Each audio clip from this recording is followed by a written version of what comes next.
E dando seguimento ao nosso mini curso online sobre diagnósticos frequentes durante o atendimento da criança, vamos começar a série de casos clínicos nessa parte 2 desse curso online. E o primeiro caso, um caso com uma queixa muito frequente. Você deve lembrar disso, provavelmente você já deve ter atendido alguém com um bebê com queixa de lacrimejamento. E o caso é o seguinte: durante a consulta de puericultura, a dona Ana, mãe do Davi, de 4 meses, relata que o mesmo tem apresentado lacrimejamento no olho direito, sobretudo pela manhã.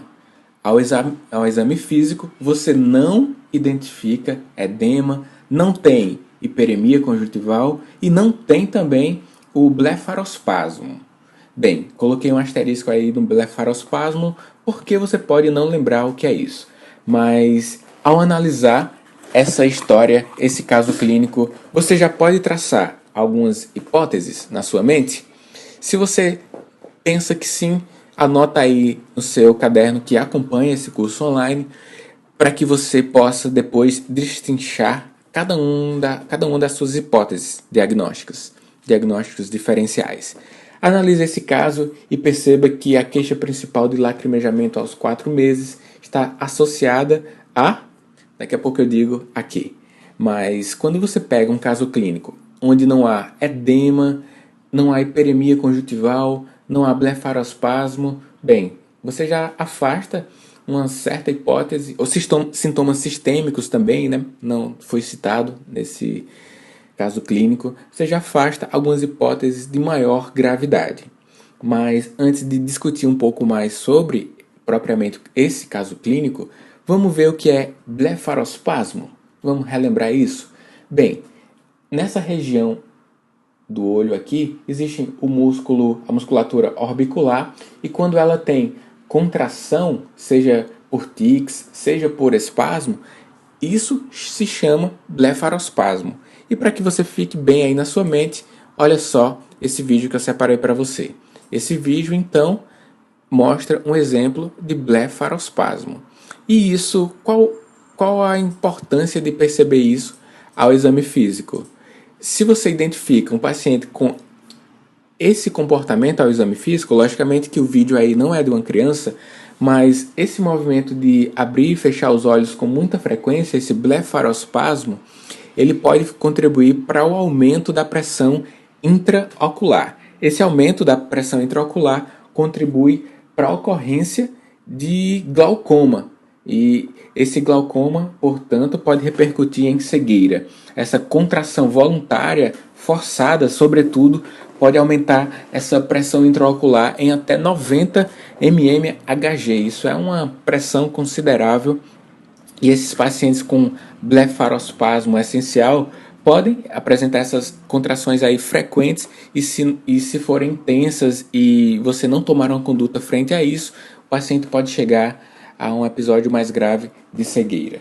Mas, continuando o nosso caso clínico, olha só, na ectoscopia, o que a gente identificaria no Davi, no caso clínico citado. Lembra que ele disse que tem um lacrimejamento, não tem edema, e a gente pode visualizar isso no exame físico.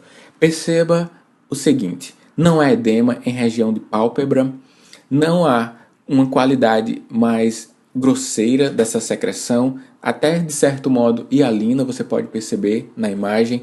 Você não percebe hiperemia conjuntival ou alteração da opacidade do olho.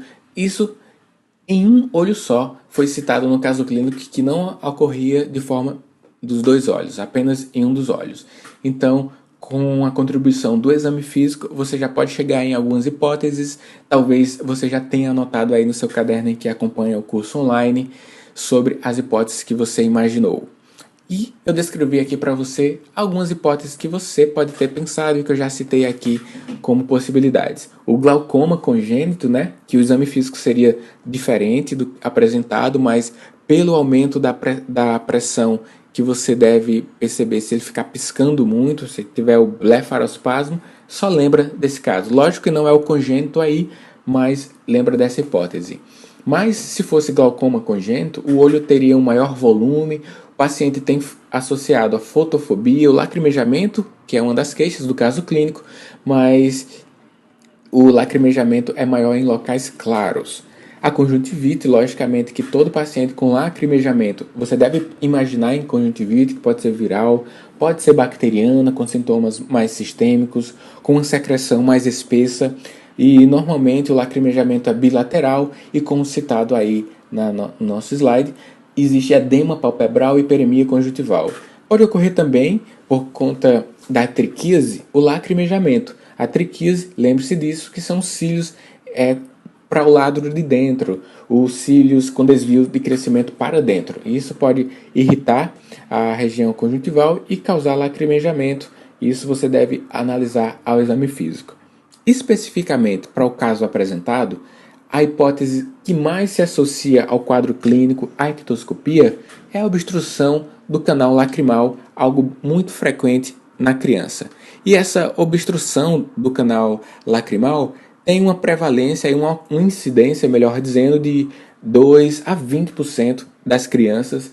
Depende da faixa que você analisa, depende da população, os estudos não são bem precisos, mas é um problema frequente essa obstrução do canal lacrimal. Existe um percurso durante esse canal lacrimal que em qualquer momento dele ele pode estar obstruído.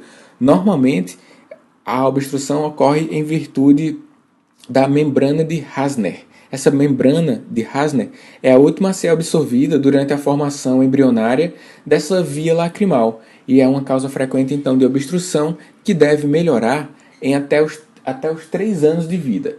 Olha, a obstrução pode ocorrer de forma parcial também e o paciente ter como os familiares terem como queixa o lacrimejamento pela manhã, a secreção espessa, ou pode ocorrer também uma grande quantidade de rimela. Essa lágrima constante também em contato com a pele da região palpebral pode causar ou predispor outros tipos de problema. Esse aumento da secreção pode facilitar a ocorrência de infecção bacteriana, mas no início do problema, quando bem diagnosticado de forma precoce e tendo um bom acompanhamento, não faz problemas secundários. O que deve ter são os cuidados de conduta perante ao diagnóstico da obstrução do canal lacrimal. Então, essa hipótese está bem forte com a gente e lembre-se que em qualquer parte do canal lacrimal ela pode estar obstruído.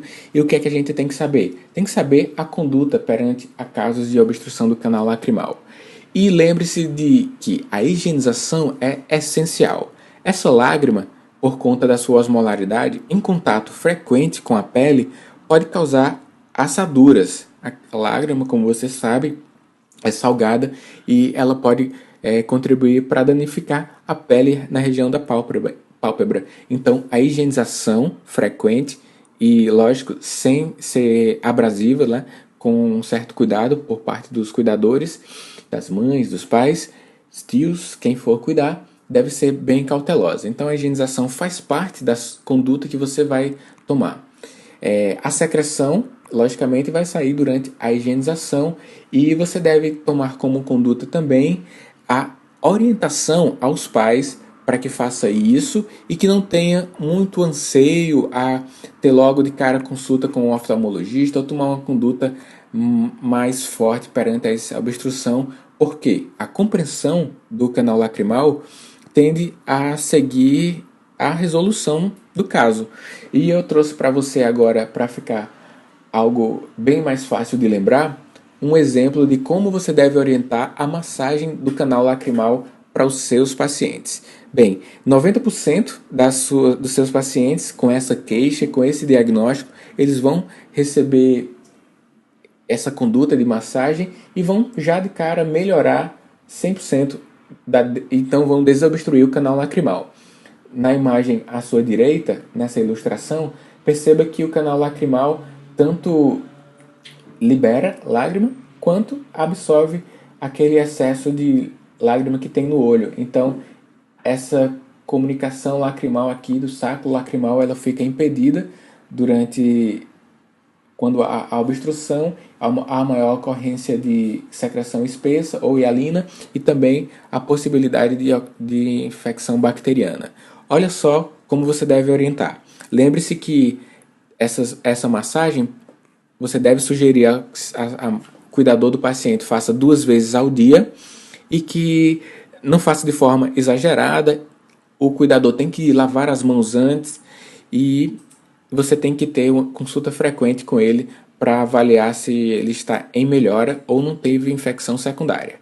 Olha como é efetivo a massagem. O cuidador apertou com a polpa digital 2 vezes e o paciente, bebê, eliminou uma certa quantidade de secreção. Olha só. Viu? Então ela repetindo essa compressão 2 vezes durante 2 vezes ao dia já tende a melhorar totalmente esse problema da obstrução do canal lacrimal no bebê que vai ter essa queixa certamente aí em algum momento da sua prática clínica. Bem, o diagnóstico é clínico, você deve acompanhar o seu paciente, encaminhar para atenção secundária se houver persistência do quadro entre 6 a 18 meses, certo, de vida. E como curiosidade, a gente tem esse exame complementar que se o paciente persistir com a obstrução do canal lacrimal, ele provavelmente vai realizar esse exame chamado dacriocistografia. O objetivo é identificar em que ponto do canal lacrimal existe a obstrução. E a obstrução é identificada através da infusão de um contraste e seguido de um exame de imagem. O técnico está colocando no canal lacrimal o contraste. Em seguida vai fazer o exame de imagem. Depois que ele faz a infusão do contraste no canal lacrimal, então ele faz aí o exame de imagem e identifica em que ponto do canal lacrimal está obstruído e o oftalmologista toma sua conduta específica, certo? A conduta não é da atenção primária, mas serve como curiosidade para você. Bem, o primeiro caso foi justamente esse, sobre a obstrução do canal lacrimal. Agora você já tem o diagnóstico, já tem uma conduta e vamos para o segundo caso clínico que eu separei aqui para você. Vamos lá?